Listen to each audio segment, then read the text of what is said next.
ഇത് ഞാൻ, ഇത് പഴയ ഞാൻ. ഇപ്പൊ നിങ്ങൾ വിചാരിക്കുന്നുണ്ടാവും ഇവനെന്താ നോക്കിക്കൊണ്ടിരിക്കുന്നത്. വർഷം 2013. ഞാൻ സ്കൂളിൽ പഠിച്ചിരുന്ന കാലം. സ്കൂളിൽ പഠിച്ച കാലത്ത് വലിയ ഹീറോ ഒന്നായിരുന്നില്ല, പക്ഷെ നന്നായി വരക്കുമായിരുന്നു. ടെക്സ്റ്റ് ബുക്കിലെ ചിത്രങ്ങൾക്ക് താടി മീശയും വരച്ച് തുടങ്ങിയതാണ്.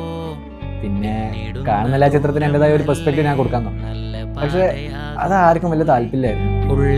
ഉള്ളിലെ കലാകാരനോട് എന്നേക്കുമായി ഗുഡ് ബൈ പറയായിരുന്ന ഞാൻ ഒന്ന് ആലോചിച്ചപ്പോൾ എന്തുകൊണ്ട് ഇതൊരു കരിയർ ഓപ്ഷൻ ആയിക്കൂടാ എന്നായി. പല ആൾക്കാരും പലതും പറയാൻ തുടങ്ങി. ഈ ഫീൽഡിൽ ഒരു സ്കോപ്പില്ല, അങ്ങനെയാ മറ്റേതാന്നൊക്കെ പറഞ്ഞിട്ട്.